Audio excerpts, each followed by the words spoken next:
Olá, amigos. Esse é o canal Mediunidade Clínica. Eu sou Maria Aparecida e a gente tem a nossa finalidade, o nosso encontro nesse canal é conversar sobre a sensibilidade do ser. Vamos começar?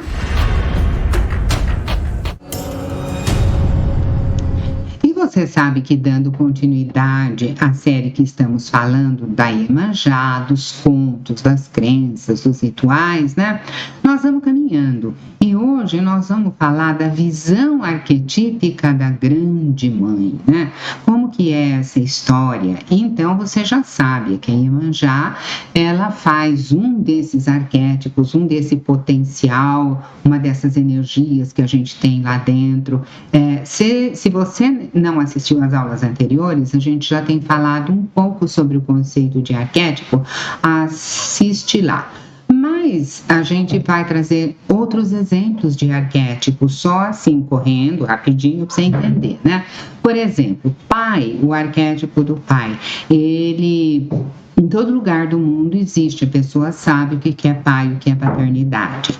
O governante, seja rei, seja o governador, o presidente, todo mundo tem noção do governante, tem um conceito, a pessoa tem uma possibilidade lá dentro de governar alguma coisa. Aí você tem o arquétipo do herói, o arquétipo da criança, o arquétipo do sábio. São inúmeras as possibilidades que nós temos lá dentro, guardadas no nosso inconsciente. E uma dessas possibilidades é o arquétipo da mãe. Mas escuta, Aparecida, como assim o arquétipo da mãe, possibilidade humana? E o pai, o rapaz, o moço tem isso? Depende. E todos nós, você sabe que somos feitos de uma parte masculina e uma parte feminina, mas os rapazes também. Os rapazes também, porque a parte masculina é aquela orientação, né, em termos mentais, é a orientação. E a parte feminina é o acolhimento. E todo mundo tem orientação para dar e tem acolhimento. Então, o arquétipo tem, na essência, sentimentos, tem símbolos com os quais ele se apresenta, né, dependendo de cada cultura. Então você tem, se você gostar das ilustrações, depois você vê lá, a gente deixa as ilustrações para você. E como todo arquétipo, né, o arquétipo da Grande Mãe Iemanjá, que nós estamos falando, né, ela é comum a todos os seres humanos. Então ela é comum também ao elemento masculino. O pai que acolhe a filha, ele é o masculino da relação, mas o acolher, o aconchegar é feminino. O namorado que acolhe a namorada, que gosta, que brinca, que se dedica a ela, então ele está vivendo o arquétipo, ele está vivendo a ânima, ele está vivendo o arquétipo da Grande Mãe. O irmão, né? Na nossa ilustração, ele está lá tirando a sobrancelha da irmã com um cuidado extremo. Esse cuidado extremo é esse acolhimento, é o cuidar. Então, o cuidar é uma parte do arquétipo da Grande Mãe. E no homem, o arquétipo da Grande Mãe, ele vem para fora, ele é projetado, ele é constelado na medida que ele lide com figuras femininas, né? A filha, a mãe, a namorada, a avó. Olha, então, é como ele lida. Sabe aquele cara que ele é bem grosseiro com a mulher? É porque lá dentro o arquétipo dele também não é elaborado. Aquela parte dele é bem grosseira também. Lembra daquela fala, o que está em cima está embaixo, o que está dentro está fora? É uma coisa por aí. E o arquétipo lembra o princípio de tudo, né? O arquétipo da mãe. Por quê? Porque a mãe é o início, a mãe é o começo, a mãe é a gestação. Então, a mãe nos trouxe a vida no planeta. Esse é o nosso grande início, é a porta de entrada. Então, a gente lembra do arquétipo materno como início também. Agora, presta atenção. Toda vez que você inicia uma coisa, se a sua relação de início lá atrás, na chegada do mundo, foi muito boa, foi muito acolhedora, você está mais propenso para outros inícios. Se a sua entrada no mundo não foi assim acolhedora, você foi largado, não sei o quê, você também tem medo de atuar com o início de outras coisas. Tudo está relacionado. E a gente está montando esse quebra-cabeça, essas relações, para a gente entender o que é o arquétipo, né? Eu nunca vi nada mais sublime do que alguém dar a vida a um outro ser. A primeira vez que eu vi um parto, eu me emocionei às lágrimas. Nossa, eu achei que assim, que aquela mulher tinha 1000 dores lá, tudo. E quando pegaram o bebê e puseram aqui, assim, no peito dela, juntinho, ela olhou com uma ternura enorme, no meio daquela dor toda, ela olhou com uma ternura enorme para aquele bebê, aquilo foi lá dentro de mim e eu desatei, né? Porque é emocionante, é tocante ver esta hora deste acolhimento no meio da dor. Ela estava vivendo a Iemanjá dela, ela estava vivendo a grande mãe, ela estava sob a influência da grande mãe, soubesse ou não da função arquetípica, ela simplesmente estava vivendo isso, porque quando o bebê nasce, lembra? Ele vem para você pequenininho, sem roupa, tudo sujinho, assim, grudentinho.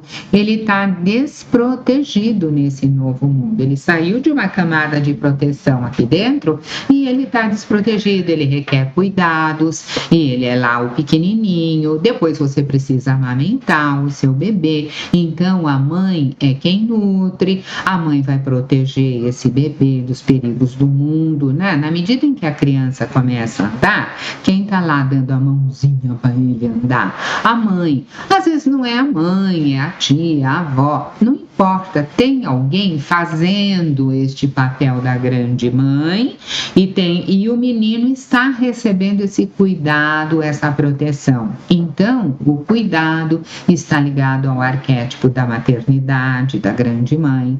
O cuidado, a amamentação, a nutrição, o carinho, o acolhimento, a atenção, o afeto. Quando você vive isso, você está vivendo a energia do arquétipo. Tá entendendo? Se você tá entendendo, você fala aí pra mim que tá entendendo, porque eu tô falando com uma câmera aqui e ela nunca me responde se ela tá entendendo. Fala aí pra mim se você tá entendendo, né? Então, o bebê nasceu precisando de tudo isso, super dependente, ninguém melhor do que a mãe, para pegar essa criança e aninhar no colo. E esse aninhar no colo vai dar para ele uma sensação. E mais tarde, essa sensação ficou registrada lá, né? E ele sabe que existe a possibilidade do acolhimento. E quando ele não foi acolhido, ele não sabe. Então, o amor da mãe, ela se relaciona com o início, a proteção, a nutrição, com o acolhimento, essa historinha que a gente estava contando lá atrás, né? Esses itens de início, de acolhimento, de nutrição e acolhimento são as características do arquétipo materno, no caso da grande mãe Iemanjá. Se a gente estivesse falando de outras culturas, a figura não seria Iemanjá. Como estamos falando de mitos afros, a figura é Iemanjá. Então, essas características nos possibilita tornarmos, quando a gente viveu isso tudo, a gente teve isso tudo, nos possibilita tornarmos adultos mais maduros, que já viveu aquilo, que traz aquilo dentro, capazes de enfrentar os desafios da vida, porque o primeiro desafio era chegar e encarar o planeta, né? Tem gente que já vem lá em casa, teve lá uma miúda que nasceu prematura, assim, então, já vem para enfrentar um desafio. Ótimo, talvez eu tenha feito bem esse papel, porque nos outros eu não fui tirando sempre de letra. Então, quando eu lembro disso, eu falo, e viva Iemanjá, que mora aqui dentro da Aparecida. É isso, o arquétipo se manifesta em você. Essa ideia não é uma ideia simples da pessoa entender, de aconchegar a ideia, de abrigar a ideia, tá? Mas é o que eu penso e só posso dar para você aquilo que eu tenho, né? É o que eu acredito. Como todo arquétipo, a grande mãe, ela tem luz e sombra. Todo arquétipo tem em Então, tem também, a maternidade tem também. É como se eu dissesse, se eu usasse a figura de Lakshmi, que é a grande mãe na mitologia hindu, né? Então, é aquela que nutre a vida. E se eu pegasse do outro lado, Kali, a figura de Kali, para você fazer ideia, ela vem assim cheia lá no meio do monte de caveirinha, né? Então, é o lado sombrio da maternidade. Sabe aquela mãe que abandona o filho, dá jogar fora, larga ele lá no farol pedindo? É Kali, é a mãe que está vivendo o lado sombrio. Então, no tocante à vivência da maternidade, a mãe é elevada à posição de sacralidade, né? Quando tudo vai indo muito bem, obrigada. Outro dia eu escutei uma fala assim, segredinho, vou contar para vocês, né? Não faça assim para vovó. A vovó é essa que vos fala. Não faça assim para vovó, a vovó é sagrada. Eu fiquei pensando, onde será, né? Então, a proposta, a sacralidade da maternidade que a pessoa que disse tem em si. Não é que seja, a pessoa vê que é. E por que ela vê assim? Porque ela tem isso lá dentro.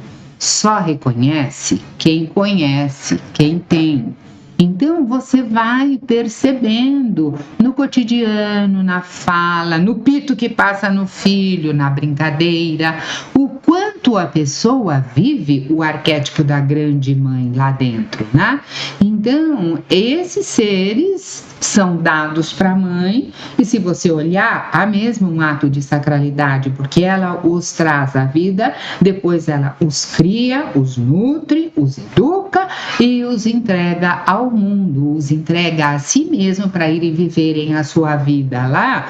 E ela pegou, eu falo assim, quando eu rezo pro Pai do Céu, eu falo assim, olha, você me deu, assim, 4 pessoas, assim, bem analfabetas, né? Tô devolvendo pra você tudo com nível universitário.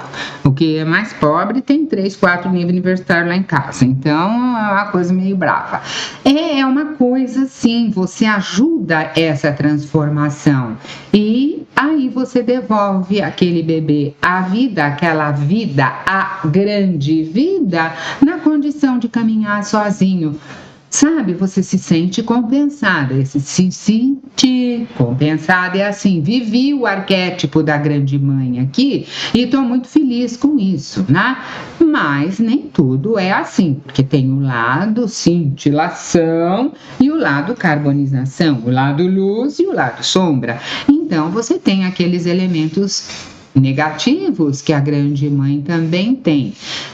E nesse elemento negativo, uma das coisas pode ser a superproteção. Você impede o desenvolvimento e o crescimento do seu filho. Aí você está vivendo o lado sombrio de Iemanjá. Então, a superproteção, um lado negativo, é a mãe que devora o filho. Mas essa fala é uma fala forte, devora no sentido de, olha, eu estou devorando a tua liberdade, não estou te dando oportunidade de crescimento, né? Impede que ele cresça e aí ele vai ser sempre um bebê eternamente. Na superproteção, eu achei uma imagem de uma criança que ela tá toda protegida num saco plástico, a mão, a cabeça, o brinquedo dela tá tudo ensacado. É um exagero, mas é para a gente entender como funciona a superproteção, né? E também fica nítido através da simbologia a história da sereia, né? Lembra, a sereia do mar, ela vem, ela canta, é encantadora, não sei o quê, mas depois ela devora o pescador, né? Os homens são seduzidos, e então você, em termos maternos, você tem a mãe que cuida, a mãe que cuida demais, que faz a superproteção, e a mãe que cuida de menos, porque a que cuida demais sufoca, e a que cuida de menos abandona, não nutre, larga lá, cresce que nem planta, né? Então, olhando para a grande mãe, a gente pode pensar que se a gente estivesse falando de mitologia grega, era e a gente ia fazer a representação da grande mãe, e do outro lado, na ilustração, você tem uma bruxa voando numa vassourinha, que era para a gente comparar a deusa e a bruxa, que é como a mulher é vista, às vezes como uma grande mãe, às vezes como uma bruxa, porque existe as duas coisas lá dentro. E o que é que a gente vai pensar lá dentro, né? Assim nós percebemos o arquétipo da grande mãe, a gente pode pensar que também existe um outro lado. Quando a gente vê o outro lado, a gente vai ter que procurar a cintilação arquetípica para fazer o equilíbrio da situação, né? Contudo, a mãe é dada uma missão assim divina, que é a de gerar um novo ser e transformá-lo numa pessoa adulta, né? Ninguém melhor do que a mãe para cumprir esta função.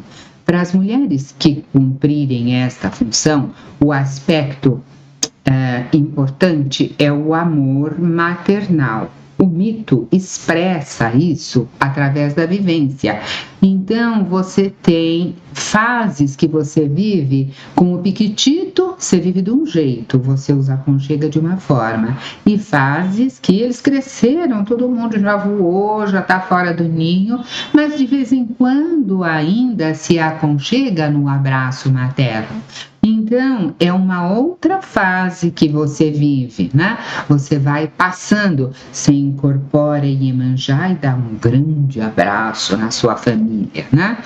E o resto vai se desenvolvendo na relação, na convivência mãe e filho. O pacote de sensibilização cresce quando você se torna mãe. Às vezes, as pessoas me perguntavam: Aparecida, como é que foi a sua entrada nesse universo de mediunidade? Como você começou a estudar isso? Eu comecei a estudar isso quando os meus filhos nasceram. O meu grande transe foi o nascimento deles. Isso me trouxe uma vivência de sensibilização muito grande, e você sabe que depois que você abre um campo dentro de você, ele não se fecha. Então houve uma sensibilização grande, e essa sensibilização depois eu fui usando para o aluno, para o bichinho, para o trabalho, para isso. Não fechei a torneira da sensibilização. Quando abriu, eu deixei que ela fluísse aberta e fui levando isso para outros campos da minha vida.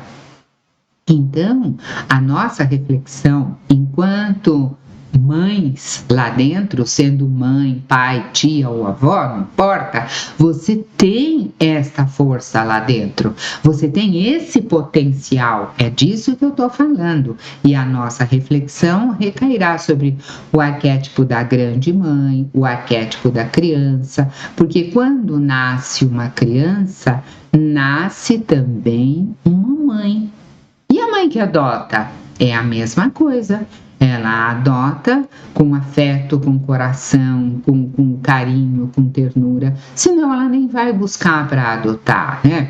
E observando que esses arquétipos estão inseridos na psique humana, a gente vai trazendo para cá, para os nossos encontros, um pouco dessa ilustração, um pouco dessa fala. Quero que você faça uma reflexão sobre isso. A nossa imagem que está terminando o nosso encontro é uma Nossa Senhora com o bebê no colo, uma Nossa Senhora que passa o envolvimento, ela está segurando o bebê assim pertinho do coração, uma aura envolve a Nossa Senhora e envolve o Jesus, né?